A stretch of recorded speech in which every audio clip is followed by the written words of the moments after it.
Tollywood to Bollywood present NTR వరుస సినిమాల shooting తో బిజీ షెడ్యూల్ మెయింటైన్ చేస్తున్నారు.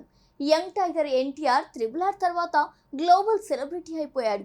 ఎలాగో దేవరా షూటింగ్ ఎండ్కి రావడంతో ఎన్టీఆర్ దేవరా గెటప్ నుంచి వార్ టు లుక్ లోకి మారిపోయాడు. దేవరా సినిమాకు ఎన్టీఆర్ గుబురుగడ్డం ఒత్తైన జుట్టుతో కనిపించేవాడు.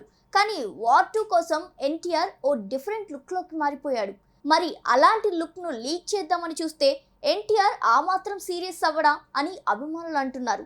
రీసెంట్ గా ముంబైకి వెళ్ళాడు ఎన్టీఆర్. హోటల్ కి ఎన్టీఆర్ వెళ్తున్న టైంలో అక్కడి కెమెరామ్యాన్లు షూట్ చేస్తూనే ఉన్నారట.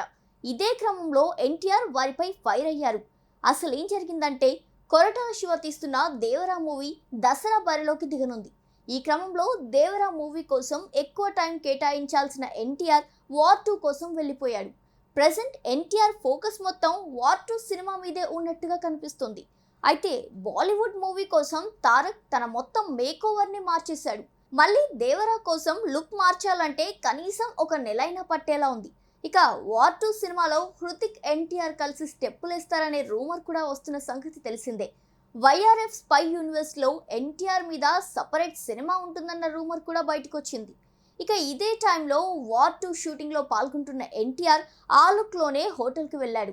ఆ గెటప్ మేకోవర్ డిఫరెంట్ గా ఉండడం, లుక్ బయటకు వస్తే ప్రాజెక్ట్ గురించి రివీల్ చేసినట్టు అవుతుందని అలా ఫైర్ అయినట్టు తెలుస్తోంది. కానీ ఈ విషయాన్ని అర్థం చేసుకోకుండా నార్త్ మీడియా చేస్తున్న పనికి అభిమానులు సైతం తిట్టిపోస్తున్నారు. మినిమం వాల్యూస్ కూడా మెయింటైన్ చేయకుండా ఇలాంటి నెగిటివిటీ తీసుకురావడం సరికాదని అంటున్నారు. కాగా తారక్ ఈ సినిమాకు 80 కోట్లు రెమ్యూనరేషన్ తీసుకుంటున్నట్టు ఓ వార్త బయటకు వచ్చింది. మరి ఈ బాలీవుడ్ మూవీలతో ఎన్టీఆర్ ఏ మేరకు సందడి చేస్తాడో చూడాలి.